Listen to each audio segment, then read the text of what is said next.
आपणकर जदि मिथुन राशि होइथाए तेबे एही भिडियोटी को थरे मात्र शेष पर्यंत देखंतु काहेकि ना मिथुन राशिर व्यक्तिविशेष मानकर जीवन एही पवित्र रथयात्रा ठारू बदलिबाकु जाउअछि। कारण ग्रहण क्षेत्र मानकर चलन रे गोटे बहुत बड़ परिवर्तन हेबाकु जाउअछि, जहाद्वारा एमानकर जीवन रे चलिथिबा समस्त दुख कष्ट एवं समस्यार अंत हेबाकु जाउअछि एवं पुणी थरे एही रथयात्रा ठारू एमानकर जीवन रे खुशी फेरिबाकु जाउअछि। काहेकि ना एही रथयात्रा दिन 4 गोटी बड़ ग्रह राशि परिवर्तन करिवे। सूर्य, मंगल, शुक्र एवं बुध राशि परिवर्तन करिवे, जहाद्वारा एमानकर भाग्य रे बहुत बड़ परिवर्तन हेबाकु जाउअछि। एही रथयात्रा ठारू एमानकर जीवन रे जहाँ भी किछि समस्या चलिथिला ताहा सब दूर हेबा। पुनर्बार एमानकर जीवन रे खुशी फेरी आसीबा। तेबे आसंतु जानिबा एही रथयात्रा ठारू आपणकर जीवन रे कौन सबु बड़ परिवर्तन हेबाकु जाउअछि। एहा पूर्वरु जदि आपणकर भी मिथुन राशि होइथाए एवं आपण भी ईश्वर को सच्चा हृदय रे भक्ति करुथांती, विश्वास करुथांती, तेबे एही भिडियोटी को लाइक करी कमेंट बॉक्स रे जय जगन्नाथ, जय माँ लक्ष्मी अवश्य लिखि दियंतु। एवं भिडियोटीर मध्य भाग रे आपनको गोटिए प्रश्न पचरा जिवो। जदि आपण सेही प्रश्नर सठिक उत्तर दे दियंती तेबे आपनको श्रेष्ठ दर्शक भाव में विवेचना करा जिवो। देखंतु पूर्वरु ग्रह मानकर स्थिति खराब थिबा हेतु आपणकर स्वास्थ्य खराब रहुथिला, धन जनित समस्या देखा देउथिला। आपण ऋण नेइथिले किंतु ऋण सुझी पारु नथिले। ऋणर भार आपणकर ऊपर बढ़ी जाइथिला। आपण परिश्रम तो करुथिले किंतु परिश्रम अनुसार आपणको फल प्राप्ति होई पारु नथिला। गृह परिवार रे खुशीर वातावरण नथिला। शिक्षा क्षेत्र रे समस्या देखा देउथिला। आपणकर अननेसेसरी खर्च हेउथिला। समाज रे आपणकर मान सम्मान नथिला। आपणको चाकरीटे प्राप्ति होई पारु नथिला। संतान संतति पाई आपण चिंतित थिले। आपणकर व्यापार वाणिज्य रे लॉस हेउथिला। प्रेम जीवन रे मध्य समस्या देखा देउथिला। तेबे एही भली जहाँ भी समस्या आपणक जीवन रे चालुथिला ताहा एबे दूर हेबाकु जाउअछि। आपणकर जीवन रे पुणी थरे खुशी फेरिबाकु जाउअछि। आपणक जीवन रे नूतन सूर्योदय हेबाकु जाउअछि। देखंतु एही रथयात्रा ठारू सूर्य जे कि ग्रह मानकर राजा अटंती, सूर्य आपणकर द्वितीय भाव को चलन करिवे। द्वितीय भाव धनर भाव, घर परिवार भाव होइथाए। तो आपणकर जहाँ भी किछि पूर्वरु आर्थिक समस्या रहिथिला ताहा सब दूर हेबा। आपणकर फाइनेंशियल ग्रोथ हेबा सहित बैंक बैलेंस मते बढ़िबा।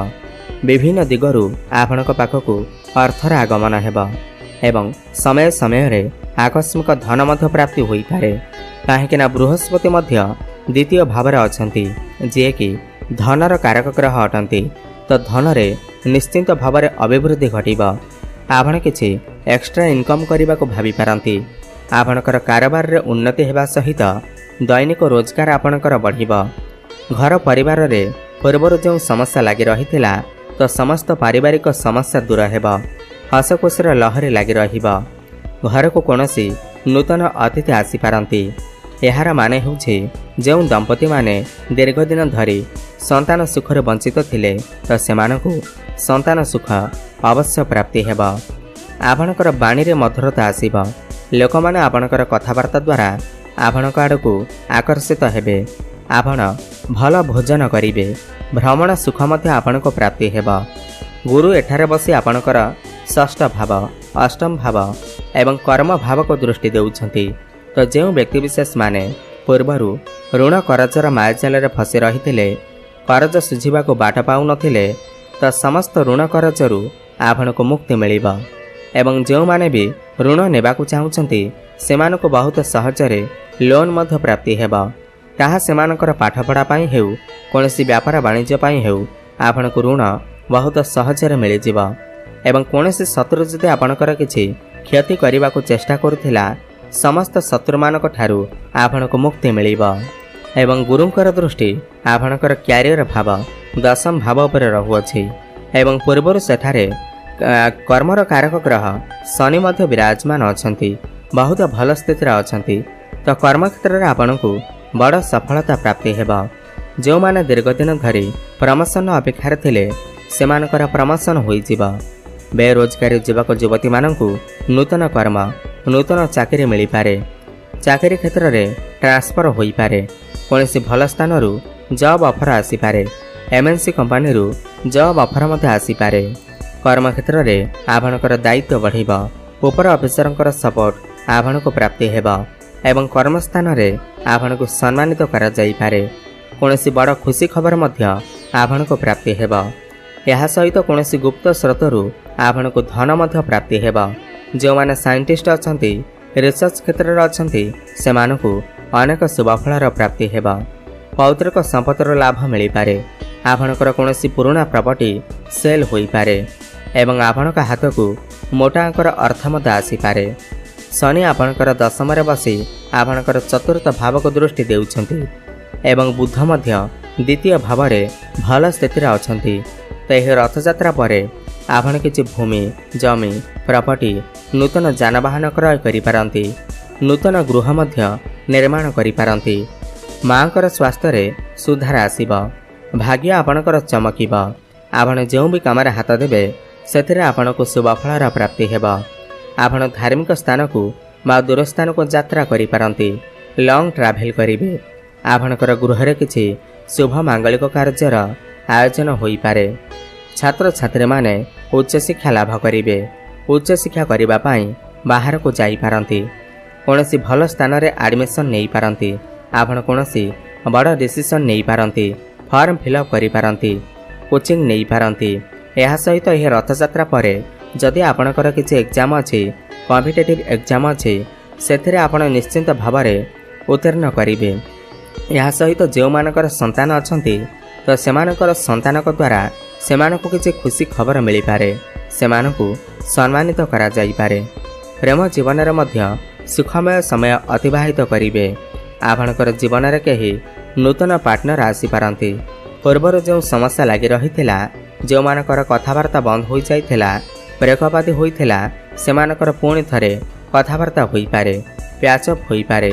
आपणकर भल पाइबा विवाहर रूप मध्य नहीं पारे। आपणकर गृह को विवाह प्रस्तावना आसी पारे एवं विवाह मध्य फाइनल होई पारे।